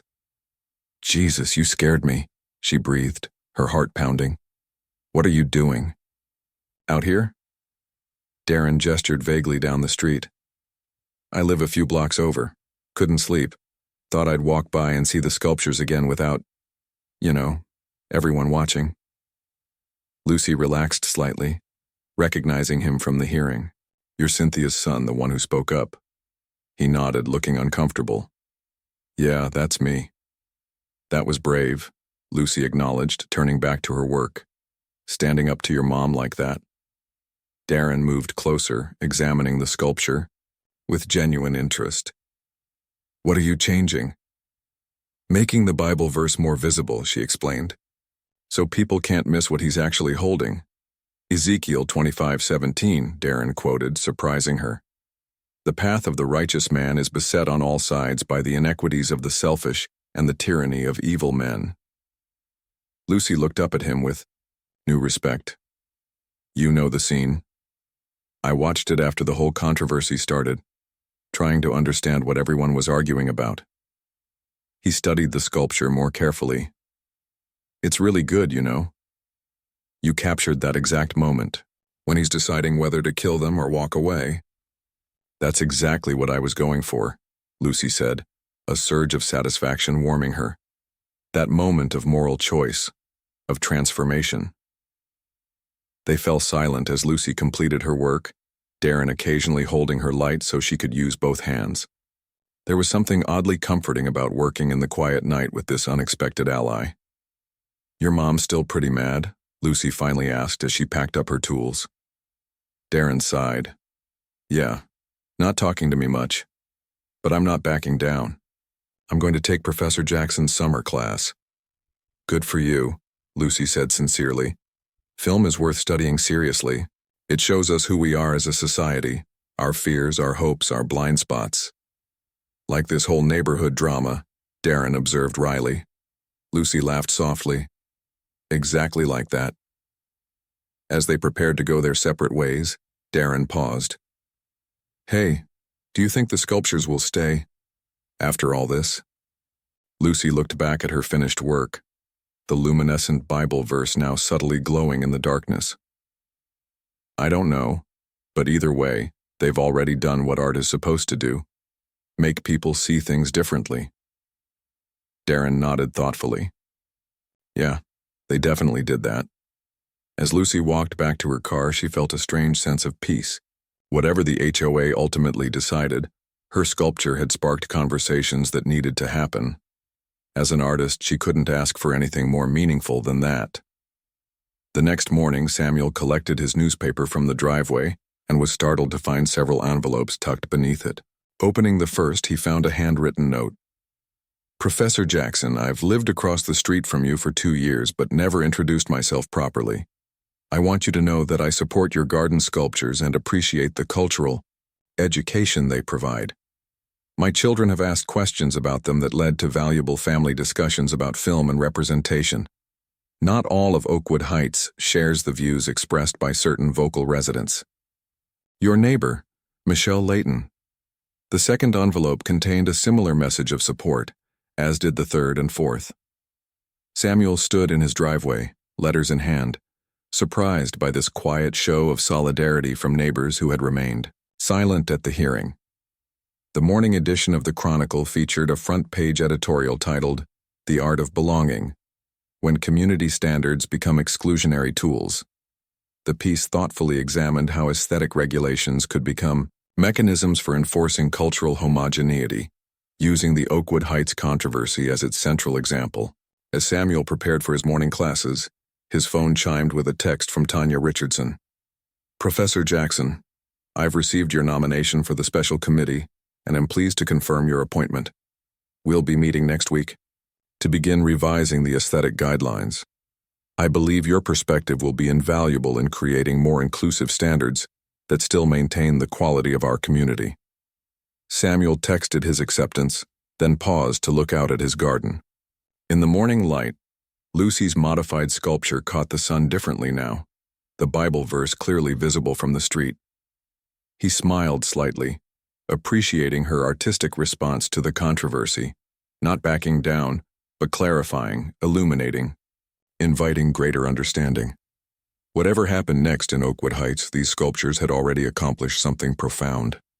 They had forced a community to look not just at art, but at itself, at the unspoken assumptions and biases that shaped its definition of belonging. Some would resist that reflection, clinging to comfortable certainties. Others would embrace the opportunity for growth and change. As he gathered his lecture notes and headed to his car, Samuel noticed Cynthia Williams driving slowly past his house, her gaze fixed on Lucy's modified sculpture. She paused, longer than necessary, studying the now prominent Bible verse with an unreadable expression before continuing on her way. Samuel watched her go, wondering what she was thinking, and whether she was finally seeing what had been there all along. Cynthia's alarm buzzed at 5:30 a.m., though she had barely slept. Tomorrow, the HOA board would make their final decision on Professor Jackson's sculptures, and she was determined to be thoroughly prepared. Public opinion had turned against her. Even Tanya seemed to be wavering, but Cynthia Williams was not one to concede without exhausting every option. She dressed in the gray light of dawn, black slacks, sensible shoes, and a light jacket against the morning chill. Her camera, with its professional-grade zoom lens, went into her shoulder bag along with her HOA documentation folder. Today's mission was simple: gather additional photographic evidence showing exactly how visible and disruptive the sculptures were to the neighborhood aesthetic. The streets of Oakwood Heights were quiet as she drove to Sycamore Drive. Most residents still asleep behind drawn curtains. Perfect timing. She could document the sculptures without interruption or uncomfortable confrontations. She parked a discreet distance from Samuel's house and approached on foot, camera already in hand. The early morning light cast the garden in soft amber hues, the sculptures throwing long shadows across the immaculate lawn. Cynthia began methodically photographing each piece from multiple angles, documenting their visibility from the street, the sidewalk, and adjacent properties. Evidence, she murmured to herself, reviewing the images on her camera's display. Clear, irrefutable evidence. She saved the most controversial statue for last, the Jules Winfield figure with its outstretched arms that she had described as menacing and weapon-like in her violation notice. This was the centerpiece of her case, the sculpture that most clearly violated the standard against threatening imagery. Cynthia circled it slowly, capturing various perspectives. As she moved to photograph it from the side, something caught her eye, something different. She lowered her camera, frowning slightly. Had the statue been altered? There seemed to be text where she remembered seeing only a shadowy object in the figure's hands. Moving closer, she peered at what the sculpture was holding.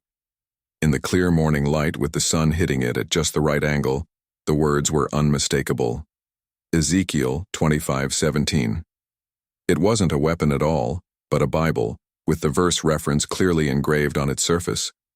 The luminescent paint Lucy had applied caught the morning sun, making the text almost glow. Cynthia blinked, certain she must be mistaken. She raised her camera again, using the zoom to examine the detail more closely. There it was, undeniable, unmistakable. A Bible verse, not a weapon. That can't be right, she whispered, her certainty wavering. I would have noticed. But would she have? Had she ever truly looked at the sculpture, or had she simply seen what she expected to see, what confirmed her initial impression? She lowered her camera slowly, staring at the figure with new eyes. If that was a Bible, not a weapon. If this character was quoting scripture, not threatening violence. What else had she misinterpreted? A sudden vertigo swept over her, not physical but mental. The disorienting feeling of having one's certainties upended in an instant. She had built her entire case around these sculptures being threatening, inappropriate, and disruptive. She had testified, under oath, that this particular statue posed a weapon-like object in a menacing manner. But it wasn't a weapon, it was a Bible. Cynthia sank onto a decorative boulder at the edge of Samuel's garden, her camera forgotten in her lap. The implications cascaded through her mind like dominoes falling in sequence. If she had been wrong about this, so fundamentally, obviously wrong, what did that say about her judgment, about her perceptions, about her motivations? She sat there for several minutes, her carefully constructed certainty crumbling. Part of her wanted to deny the evidence before her eyes, to cling to her original interpretation. Another part, quieter but growing stronger, forced her to confront an uncomfortable truth. She had seen what she wanted to see, what fit her preconceptions, rather than what was actually there. The sound of a car door closing nearby startled her from her reverie. Gathering her camera hastily, Cynthia retreated to her vehicle, her thoughts in turmoil. Back in her kitchen, Cynthia spread the photos she had taken across the counter, focusing on the multiple angles of Lucy's sculpture. Each image confirmed what she had discovered. The figure held a Bible, not a weapon. The verse reference was clearly visible in several shots, particularly those taken from the angle most visible to passing pedestrians. "How did I miss this?" she murmured, staring at the evidence. "How could I have been so certain?" The front door opened and closed, and Darren appeared in the kitchen doorway, backpack slung over one shoulder. He had spent the night at Kyle's house, their first tentative step toward normalcy after the tension following the hearing. "You're up early," he observed cautiously, noting the photos spread across the counter. "More HOA stuff?" Cynthia looked up at her son, seeing in his face the wariness that had replaced their easy relationship. "Darren," she began hesitantly, "did you know that sculpture in Professor Jackson's yard, the one I said was threatening, is actually holding a Bible?" Darren set his backpack down slowly. "Yeah, Mom. I told you it was from Pulp Fiction. That's a famous scene where the character quotes Ezekiel before." He hesitated, then continued. "Before deciding whether to kill someone or show mercy, he chooses mercy. It's about redemption." "You knew." The realization settled heavily on Cynthia. "All this time you knew what it actually was."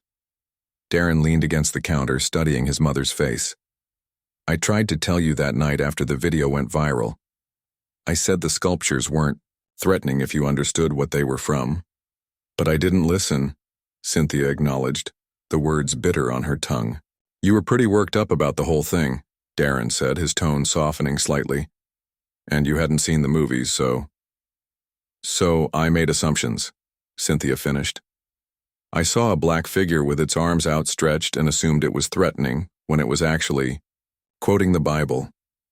The implications of her assumption hung in the air, uncomfortable and unavoidable. Darren watched his mother carefully, sensing a shift in her that he hadn't expected. "Do you want to see the scene? I could show you." Cynthia hesitated, then nodded. "Yes, I think I need to." Darren pulled out his phone, searched briefly, then found a clip of the famous Pulp Fiction scene. He handed the phone to his mother, who watched with growing discomfort as Samuel L. Jackson's character delivered the biblical passage with intense conviction before ultimately choosing mercy over violence. When the clip ended, Cynthia handed the phone back silently, her expression troubled. "It's a powerful scene," Darren offered. "Lucy's sculpture captures that exact moment of choice, violence or forgiveness. That's why it's so tense but not actually threatening." "I never even considered," Cynthia began, then trailed off, the weight of her mistake pressed on her chest like a physical thing. She had been so certain, so righteous in her enforcement. She had rallied supporters, testified before the board, doubled down on her position even as public opinion turned against her. all based on a fundamental misperception she had never bothered to question. Her phone rang, startling them both. Tanya Richardson's name flashed on the screen. "I should take this," Cynthia said, stepping into the living room for privacy. "Cynthia," Tanya began without preamble, "I wanted to give you a heads up before tomorrow's meeting. The board has been reviewing all the evidence and, well, most members are leaning toward ruling against your violation notice." Cynthia clutched the phone tighter. "I see. We'll still be implementing the proposed committee to review aesthetic guidelines," Tanya continued, her tone careful. "But regarding Professor Jackson's specific case, the general feeling is that the artistic and educational merit outweighs concerns about neighborhood aesthetic." "And the procedural violation?" Cynthia asked, her voice hollow. "The failure to seek prior approval?" "We're recommending a warning with no fine, given the extenuating circumstances." Tanya paused. "I thought you should know before the public announcement."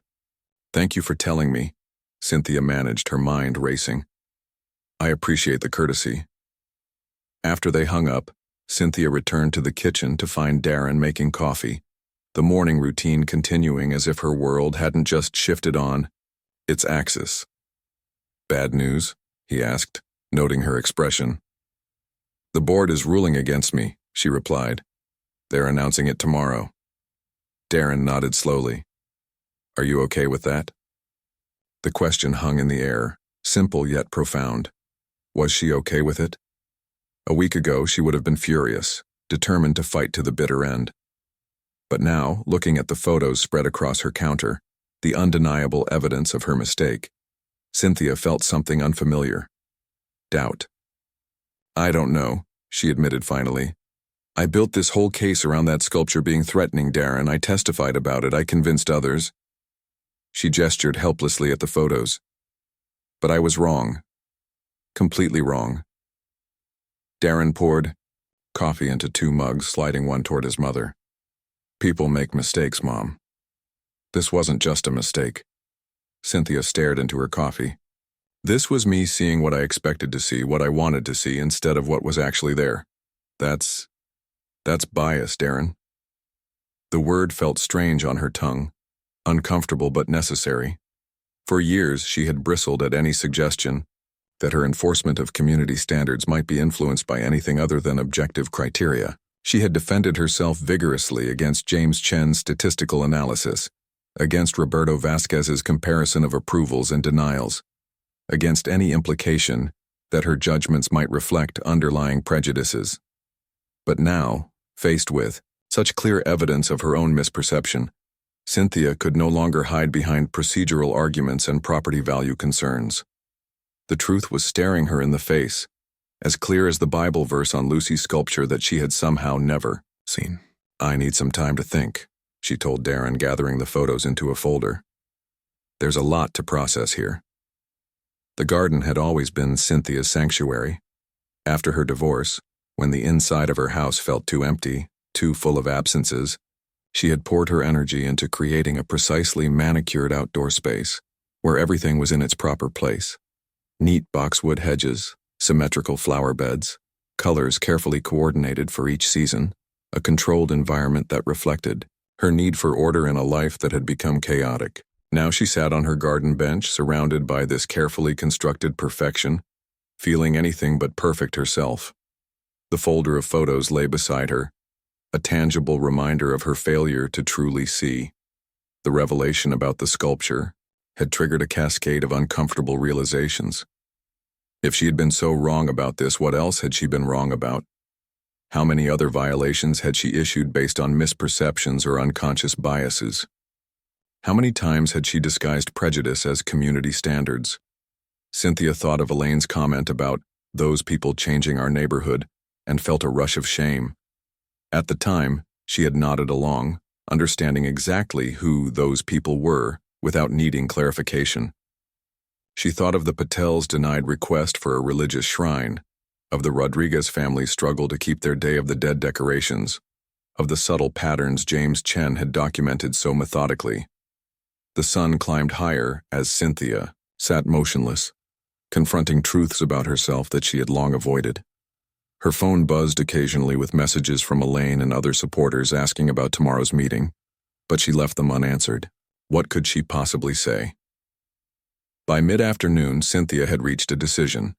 It wasn't comfortable. Genuine growth rarely is. But it felt necessary. She picked up her phone and scrolled to Samuel Jackson's contact information, saved during the initial violation process. Her finger hovered over the call button.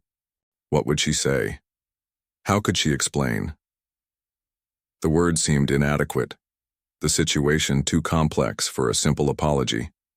After several attempts to formulate the right opening, she finally pressed call. The phone rang once, twice, 3 times. Then Samuel's professional voicemail greeting played. Cynthia listened, suddenly uncertain. When the beep sounded, she opened her mouth to speak, then hesitated. What could she possibly say that wouldn't sound self-serving or insufficient? How could she acknowledge her mistake without seeming to expect instant forgiveness? The seconds ticked by as she struggled to find words. Finally, she simply ended the call without leaving a message. This conversation needed to happen face-to-face, not through the impersonal distance of a voicemail. She would need to find the courage to approach him directly, to acknowledge her error with the same public conviction she had shown in prosecuting it. As Cynthia sat in her garden, contemplating the difficult path ahead, she realized something had shifted within her. The anger and righteous certainty that had fueled her crusade had drained away, replaced by something more uncomfortable, but ultimately more valuable, the humility to recognize her own fallibility. Tomorrow the board would announce their decision, likely ruling against her. A week ago, this would have felt like a devastating personal defeat. Now it felt like an opportunity, a chance to demonstrate that she valued truth over pride, growth over stagnation. Cynthia glanced toward her front yard with its perfect symmetry and approved plantings. Perhaps it was time for something different, something that reflected not just order and conformity but also understanding and growth. Perhaps it was time for her own garden to make a statement. Across the neighborhood, Samuel Jackson sat in his study, reviewing applications for his summer film course. Among them was a tentative submission from Darren Williams, whose personal statement revealed a surprisingly sophisticated understanding of cinema for someone his age. Samuel set it aside with a note of approval, wondering if Cynthia would actually allow her son to take the class. His phone showed a missed call from Cynthia herself, but no message. Samuel frowned slightly, wondering what that might mean. Another complaint? A last-minute attempt at negotiation before tomorrow's decision? Whatever it was, it would have to wait. He had classes to teach, students to mentor, and a community committee position to prepare for. The garden sculptures had become something larger than he had ever intended, a catalyst for necessary conversations about art, perception, and belonging. As he worked, Samuel remained unaware of Cynthia's revelation that morning, of her moment of recognition when the early light had finally shown her what had been there all along. He couldn't know that while he prepared for continued conflict, she was experiencing a fundamental shift in perspective that would alter the course of events yet to come. Outside his window, Lucy's modified sculpture caught the late afternoon sun, the Bible verse clearly visible now to anyone who truly looked at it. The statue's expression, captured in that pivotal moment between vengeance and mercy, seemed to hold a question for everyone who viewed it. What would you choose when confronted with the truth about yourself? For Cynthia Williams, alone in her garden with that question reverberating through her consciousness, the answer was beginning to take shape. Tomorrow would reveal what that answer might mean for her, for Samuel, and for the community they shared. Up next, we have 2 more incredible stories that are waiting for you. Just click the image you want to watch and it will take you there. If you enjoyed this video, make sure to subscribe. It would mean a lot.